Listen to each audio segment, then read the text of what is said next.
E aí, pessoal, beleza? Aqui é o Edi, professor de matemática e de física. Estou aqui para começar com vocês o assunto sobre termologia, beleza?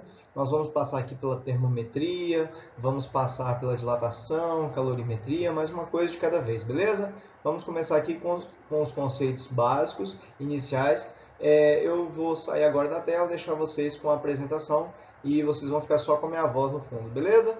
Vamos lá.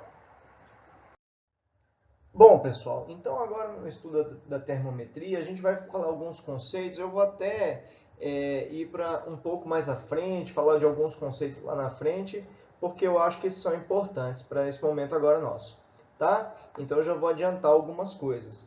Primeira coisa é a gente entender o conceito de temperatura. Temperatura é uma medida. E mede o quê? Mede a agitação das partículas.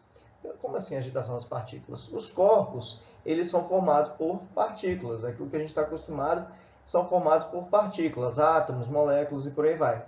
Esse exemplo que apareceu para você agora é um exemplo de um gás, por exemplo. Vamos lá, imagina um gás, né? Então, esse gás, quando a temperatura é menor, ele vai ter uma agitação, uma velocidade de vibração das partículas menor do que quando a temperatura aumenta, tá certo? Então, quanto maior a temperatura, maior é a velocidade de vibração das partículas, das moléculas, dos átomos e por aí vai. Beleza?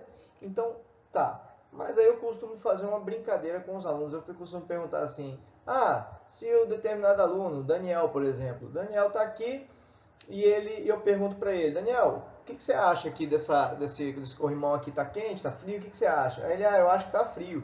Eu costumo brincar e falar que a opinião um pouco importa, porque a opinião dele foi baseada na sensação térmica dele. E sensação térmica não é grandeza física, porque o Daniel pode ter um, a Roberta pode ter outro, o Edir pode ter outro, eu e o Edir posso ter outro, e cada um vai dar uma opinião diferente, né?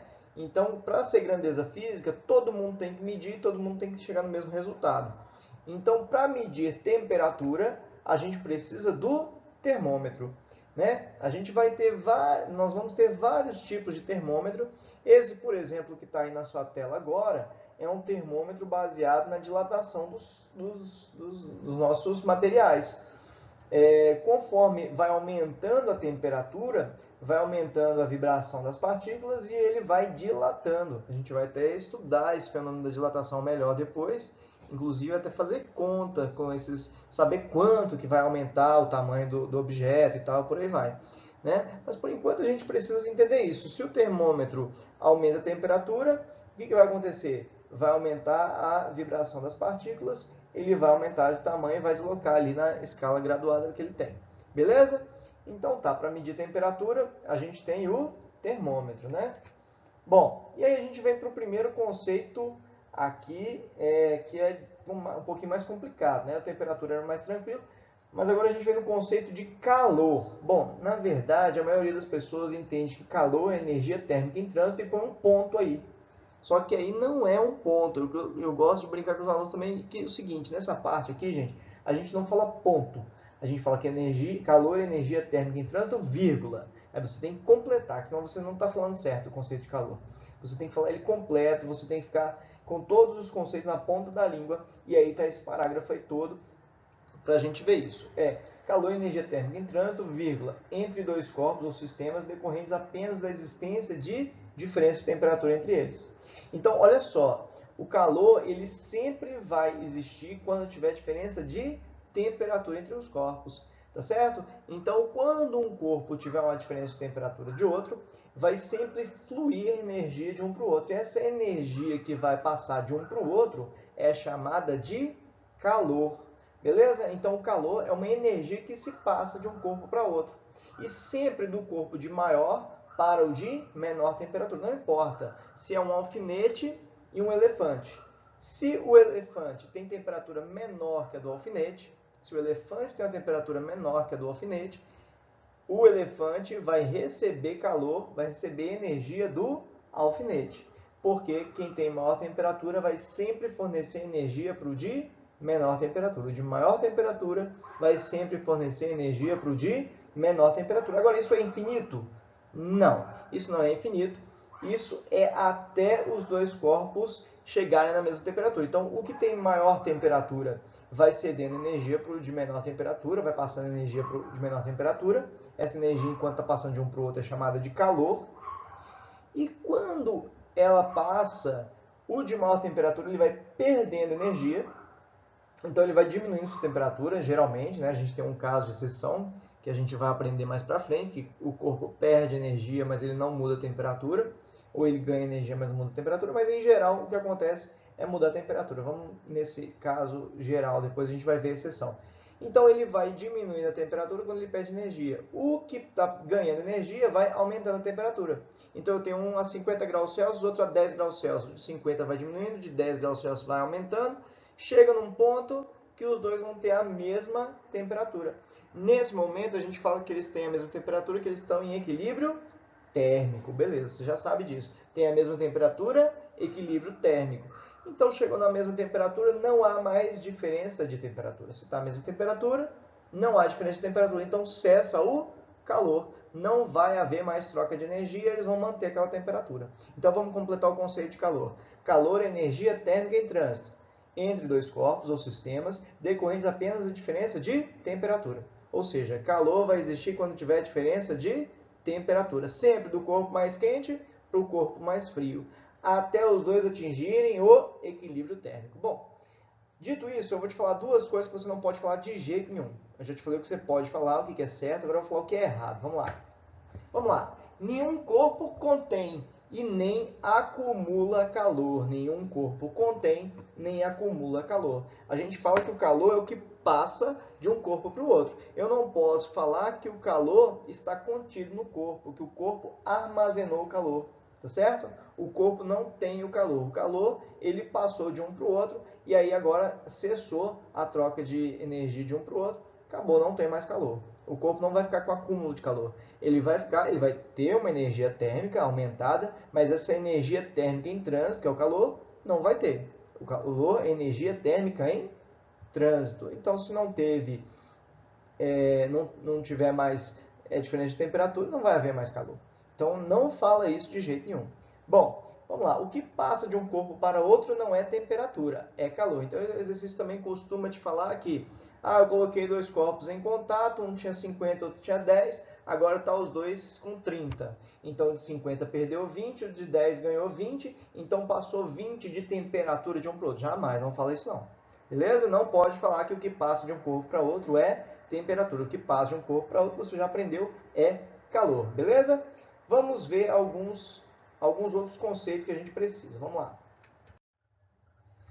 Bom, como que funciona essa propagação do calor, indo de um corpo para outro? A gente tem três possibilidades.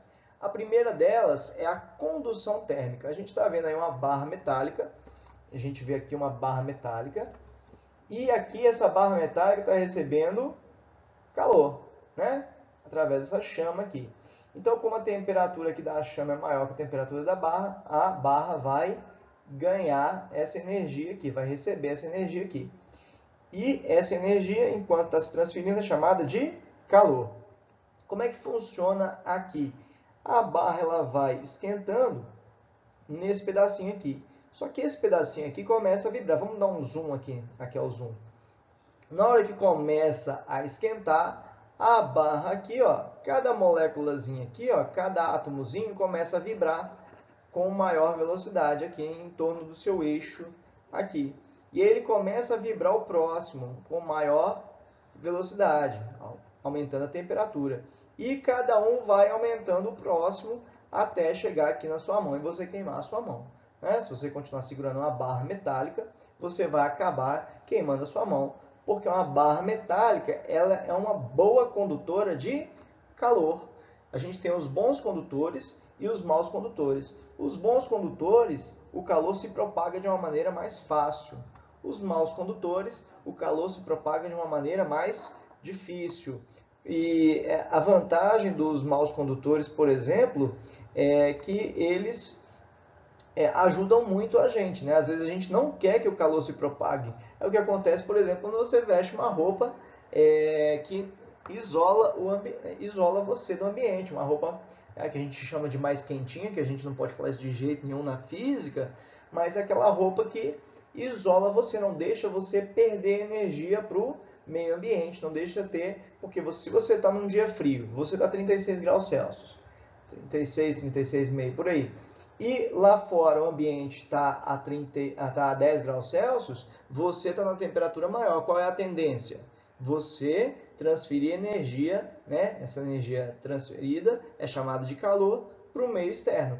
Como você está com uma roupa que isola, não deixa acontecer essa troca, aí você fica ali numa sensação mais confortável. Se você estiver trocando calor com o meio, aí você vai estar numa sensação de frio, porque você está perdendo energia para o meio. Beleza? Então, a gente é interessante esse conceito de condução térmica, até para a gente falar dos bons condutores e dos maus condutores térmicos. Beleza? Os isolantes térmicos. Vamos lá.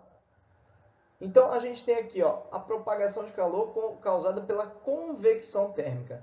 Esse exemplo, a gente tem, a primeira coisa para falar de convecção térmica é o seguinte, a convecção térmica ela é dada nos fluidos. O que são os fluidos? São os líquidos e os gases. Tá? Então, são esses dois caras, ou seja, para ter convecção térmica, eu tenho que ter, olha só, eu tenho que ter um meio e um meio fluido. Só vai acontecer convecção térmica quando eu tiver um fluido. Como é que acontece a convecção térmica? Eu vou pegar esse exemplo aqui, que eu estou esquentando a água. Eu estou esquentando a água aqui. O que acontece? Eu esquento aqui a parte de baixo, e o que vai acontecer? Essa parte de baixo aqui, ela vai ficar menos densa, ela vai acabar subindo. E aí, na hora que ela sobe, ela vai acabar empurrando a parte de cima, que está um pouco mais fria, para a parte de baixo. Né? E aí a parte de cima que estava mais fria, ela desce aqui, porque ela agora é mais densa que a parte de baixo, e aí ela vai esquentar. Aí como ela vai esquentar, ela sobe também e gera esse ciclo aqui. Beleza? Então esse é o processo de convecção. Olha só na geladeira, como é que funciona o processo na geladeira? A gente tem um congelador aqui em cima, o ar frio vai acabar descendo, porque ele é mais denso, e vai acabar empurrando o ar quente para cima. É o mesmo processo, só que agora o contrário. Aqui era porque estava esquentando e aqui é porque eu estou esfriando o ar. Beleza? Então eu tenho os processos de convecção sempre nos fluidos. Outro exemplo bem comum que a gente vai ter nos exercícios é o exemplo do ar-condicionado e do aquecedor.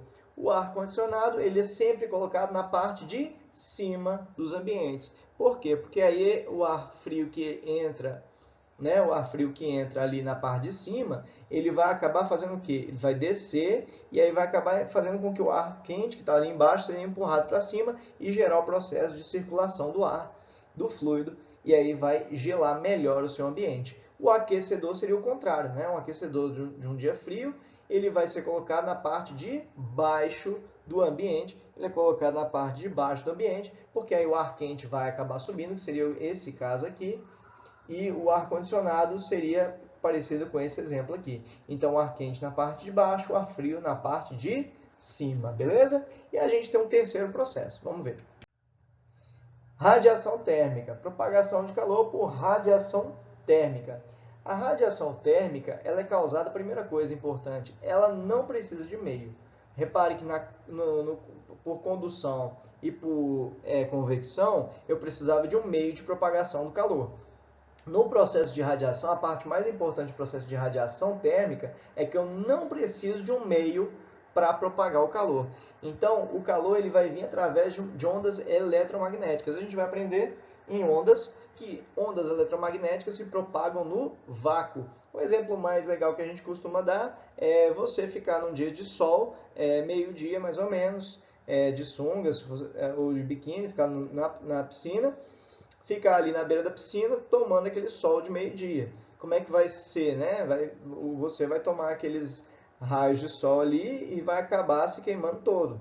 Esse é um processo de radiação térmica. Então, você tem todos os corpos que estão aquecidos, eles geram uma radiação, ou seja, ondas eletromagnéticas que vão acabar aquecendo corpos que receberem essas ondas, beleza? Então, o mais importante do processo de radiação térmica é que você entenda que ele acontece mesmo no vácuo, ele não precisa de meio de propagação. O processo de convecção, ele precisa de fluidos para se propagar, para gerar aquela circulação do fluido, beleza? Então é isso. Daqui a pouco a gente volta com mais uma aula. A gente vai fazer exercícios desses conceitos que a gente fez até agora, beleza? Grande abraço!